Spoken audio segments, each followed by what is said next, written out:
Welcome back. Let's talk Kogi State politics. The governorship candidate of the Action Alliance, Olayinka Braimoh, is looking to cause a major upset during the 2023 governorship elections in that state. It faces a lot of odds of a powerful ruling party, the APC, and the popular opposition leader, Dino Melaye of the People's Democratic Party, the PDP. He's a former senator and a former member of the House of Representatives, a former governorship aspirant.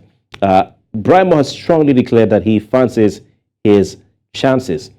Usman Ododo, a staunch loyalist of the incumbent governor Yahaya Bello and the governorship candidate of the All Progressives Congress, is also strongly considered in the state as Kogi looks to have a fresh lease of life. The man himself joins us now on Politics HQ. Olayinka Braimoh, governorship candidate of the Action Alliance, thank you very much for your time.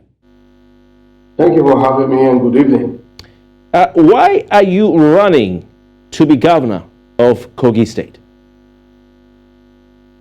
Well, I'm running because of a burden that I have. Our people have been ravaged with poverty. We've had 4 governors over 2 decades, and poverty has been on the increase in our state due to the limited cash flow in the economy. And with this, limited cash flow has led to so much poverty in the land. So our people are extremely poor because we don't have enough money in circulation. I'm running for governor of Kogi State to be able to create wealth for our people and distribute wealth for our people. That's why I'm running for governor. What are your top 3 priorities for Kogi State if you are elected governor? All right, I've designed what I call the START agenda.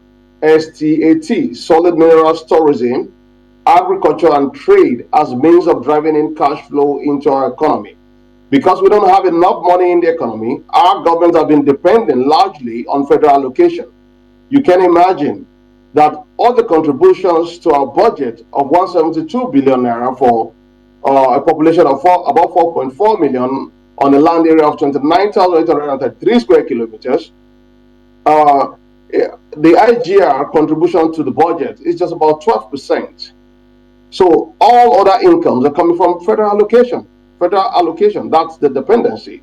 So we are focusing on our START agenda, solid minerals, tourism, agriculture, and trade, because we need to drive in cash flow into our economy. For us to drive in cash flow into our economy, it means our people need to make money. If our people are not making money, the government cannot make money. So our focus is to help our people make money through our START agenda. All right, we'll look some more at that START agenda because I have some questions to ask you regarding that. But let's look at other areas of Kogi State life or life in Kogi State. According to the 2022 Global Terrorism Index, your state, Kogi State, is the 10th most dangerous state in Nigeria with a terrorism score of 5.35. You may not be able to implement your START agenda without a secure and peaceful Kogi State. I know you'll agree with that. So what is your plan to address the issue of insecurity in Kogi? All right. Our START agenda is a security agenda in itself. You know, poverty breeds insecurity. Poverty breeds violence. So I could do some kind of case studies. When you look at Saudi Arabia, United Arab Emirates, UAE, Qatar, prosperous nations, secured, no violence. You look at Yemen, you look at Afghanistan, 4 nations with a lot of violence. Poverty is the root cause of insecurity because it breeds violence and insecurity, poverty. So if the people are making money, the more you're able to get people out of poverty, the issue of insecurity will be reducing. So we intend to do a phased approach to tackling insecurity in our land. That is to say, we need to help our people to start making money. because the insecurity we're talking about, the entire state is now ravaged by insecurity. So we have to do a pilot project in areas, focus area, for us to help our people to start making money, and then we quickly improve on that. Braimoh, permit me to just quickly come in here. It could be argued that, when it comes to things like organized crime, all right, sometimes the people are in it because they're getting a lot of money from that, and you just need to go after the bad guys. What is your plan, apart from, stimulating the economy of Kogi State, which will take time to yield fruit or bear fruit, and which doesn't mean government is going to give everybody money. You have those who are into crime because of where they come from, their community, over land. For instance, you have communal clashes in Kogi State. You have those who are going after into banditry and armed robbery and kidnapping because they've seen millions from there. So what is your plan specifically to address the issues of communal clashes, of kidnapping, of armed robbery in Kogi State? Also, that's number one. And the issue of, relationship between security agencies and communities in Kogi State is another one. So what is your plan to look at those and to solve those issues? When we look at the situation of insecurity generally, we have to go to the foundation again. What is the foundation? It's poverty. The root cause of all of this is poverty. When you talk about people making millions from this, it's not those guys on the streets that are doing it, that are making the money. There's somebody behind there that is using those guys to work, to make money. So, but if they don't have people to be able to recruit for all of these acts, then they won't be able to carry out those acts in our society, in our communities. Because I'm sure you've seen this, I've seen this, some of these clips when these guys kidnap people and they ask them, how much were you giving? They'll be telling you, oh, they were giving 30,000. They were giving 20,000. Meanwhile, ransom that have been paid could be in millions. So you realize that it's the idea of tackling poverty is to prevent them from being able to get people to recruit for these acts. So we have to deal with these issues from the root, poverty.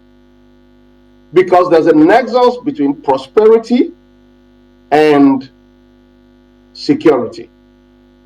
So when we take it further, and we're talking about the issue of communal clashes over land, land administration is what will help us out of this.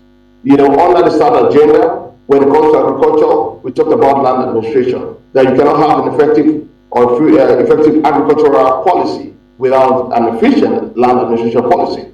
Because if we've carried out effective and efficient land administration policy over the years, by now everybody will know their boundaries, everybody will have their titles, for most part of the state. So the issue of fighting over land will not be. We won't have those issues. Olayinka, let's quickly look at another aspect because of time. Sorry, I'm interjecting there. But according to the National Bureau of Statistics, your state, Kogi State, has the third highest unemployment rate in Nigeria, 32.9%. So you've talked about this in a bit, but I want you to go into some detail what your plan is specifically to create jobs for the economy of Kogi State. All right, I'll just run through my START agenda because all of these questions are actually contained in the START agenda. The answers are there. First, solid minerals. What we intend to do is to help our people because we must make money. We must create products that we're taking out of our state for monies to come into our economy. For us to do that is solid minerals, prospecting, licensing, exploration, and exploitation, plus understanding the legal framework required for strategic partnership. This we intend to do by helping our people, our citizens, to access licenses from the federal government, help them bring in technical partners for them, and issue necessary guarantees to help them access funding. This will help us to be able to create products. Now, that process of creating products, we will be able to create lots of jobs in that regard. Two, tourism, the commercial organization and operation of holidays and visits to places of interest. We have several of those in Kogi State. We're targeting 2 million visitors visiting our state annually in the next 3 to 4 years. Places of interest where we have the confluence, we have Agbaja Plateau. Agbaja Plateau is always cold throughout the year. It's just about 20 minutes from the city center of Lokoja. We have Mount Party, that's about 1,500 feet above sea level in the heart of town in Lokoja. We have Usikoko Cave in Kotokarofi. We have Obangogo in Kaba with springs water. We have the Eton Bridge in Oloma Borough local government. We have Omi Dam in Egbe, in Yaba West local government. We have Oraha in Mopa. We have Ikpowu Cave in Ogidi and several other monuments like the Museum of the Ohinohi of Iberialand. Braimoh, you need to tell us what exactly you are going to do, because apart from reeling out the list of tourism sites that have a potential, we need to know how exactly you're going to take advantage of these natural resources to create jobs. Okay, now for tourism, when we develop all these locations, what it will do for us is to drive in traffic into our state. So we are targeting 2 million visitors annually into the state in the next 3 to 4 years. When we have 2 million visitors visiting our state annually, if they spend 100,000 naira while in our state, that means we've been able to attract about 200 billion naira cash into our economy. We say our people are poor because we don't have enough money in circulation. So what are we doing? We are driving money into our economy. Number two, if they sleep in Kogi State, if they stay in Kogi State, average of 5 nights in a year, implication is we would have sold 10 million nights of hotels and shortlets. Now, to be able to accommodate 10 million nights in Kogi State, it means we need to develop about 375,000 square meters of both residential buildings for shortlets and hotels in the state.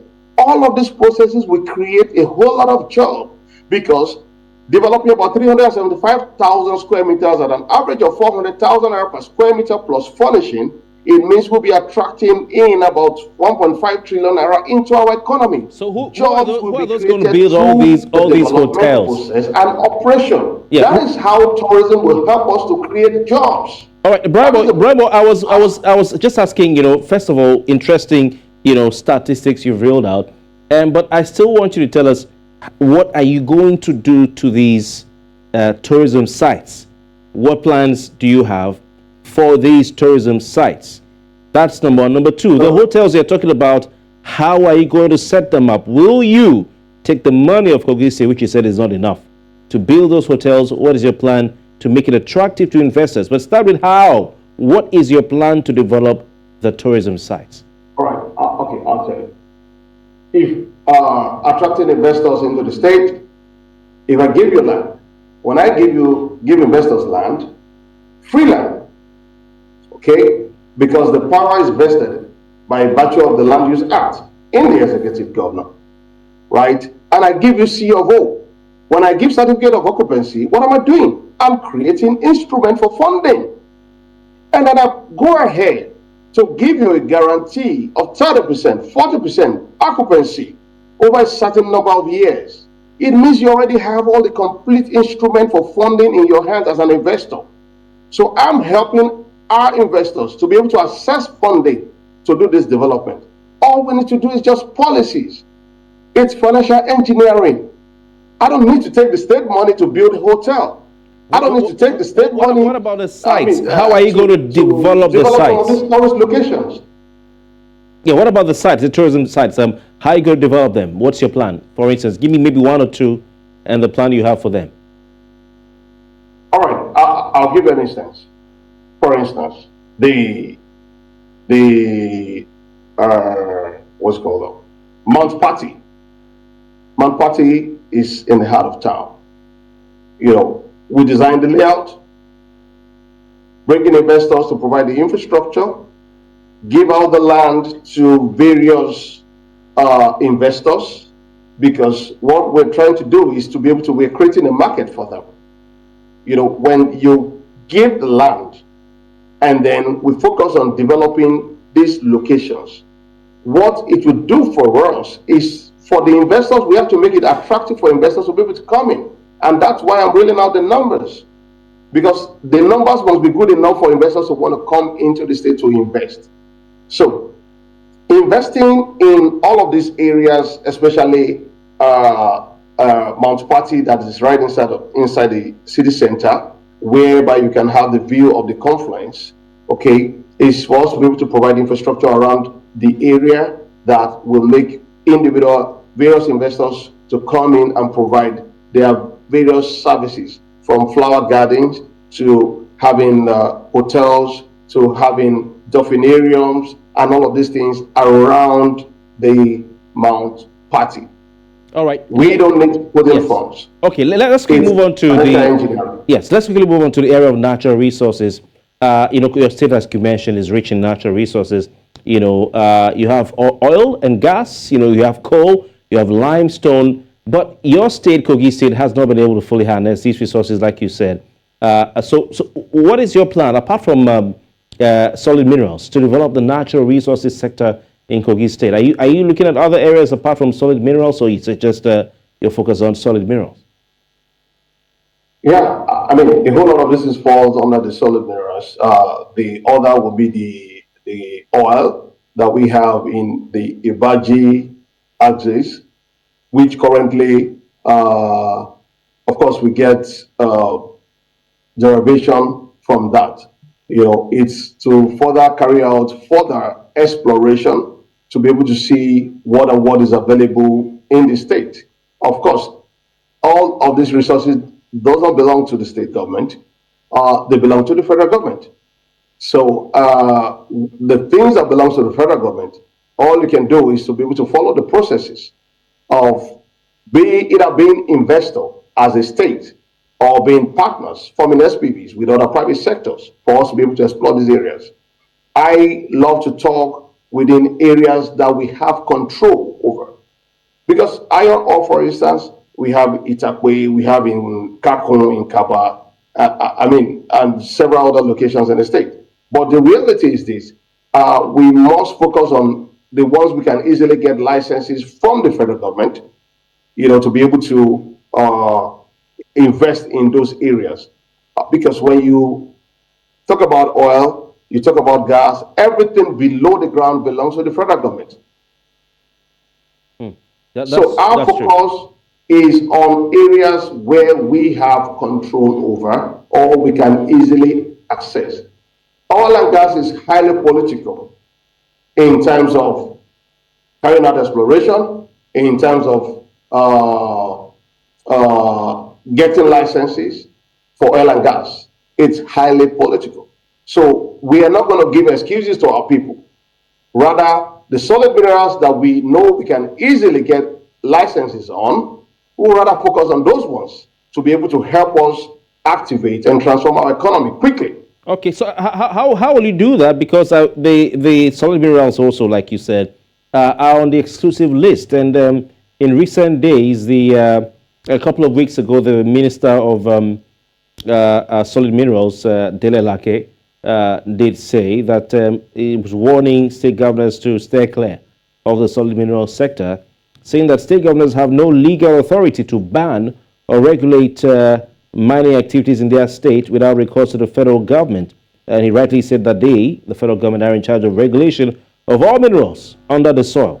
So, I mean, this is a dicey one to navigate. I don't know how you're going to do it. But before we move on, because of time, very quickly, let's talk about developing the agricultural sector in your state. What's your plan for that? Because that's a key component of your agenda. All right, okay. On solid minerals quickly, I talked about the fact that will help our people to access the license from the federal government. I have experience in this sector. I know how to access these licenses quickly. I understand the processes and the procedures required, and that's why I'm bringing part of my experience to bear, in activating and transforming our economy. through solid minerals. We don't have control over, but we can access the licenses from the federal government. In terms of agriculture, we intend to train 100,000 farmers over a period of 3 years on regenerative agriculture. Regenerative agriculture is a mixed cropping system within which 1 hectare of land will help to produce about 37 tons of food annually.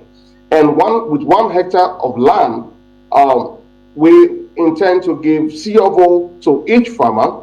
1 hectare, when we give them CFO, what are we doing? We're creating an instrument for funding for them. And with our analysis, in 24 to 36 months, 1 hectare of land on regenerative agriculture will take a household out of poverty completely for the rest of their lives. So that's what we intend to do, because with that, we're targeting food sufficiency in Kogi State. With food sufficiency at an average of 500 naira per person per day, it means the value of food is about 2.2 billion naira daily and about 66 billion naira monthly, which means we will be able to keep this money within our economy. All with right. 66 billion naira I'm monthly afraid on food, we have to go. Food sufficiency. I wish we had more time. The money in circulation will be going up as we increase the money in circulation. I'm afraid we have to go. Will be reducing in our economy. That's what we intend to do in our agriculture sector. I'm afraid we have to go, Olayinka. I wish you had more time to really x-ray the statistics you're reeling out, so we can really understand what it is you're saying. And I wish I had more time to talk about also some of the dynamics in Kogi State, for instance, the whole issue regarding the rotation of power with the agitations from the people of Kogi West Central District. But we don't have time, so we have to say goodbye to you. And we'll look forward to having you again, probably maybe in a debate with Ododo and Dino Melaye. Let's see how it goes. Thank you. I'm more than ready. I'm willing. I'm ready for any of them to come on a live debate on TV. Anyway. All right. Olayinka Braimoh, thank you very much for your time. Governorship candidate of the Action Alliance right there in Kogi State. Thank you for having me.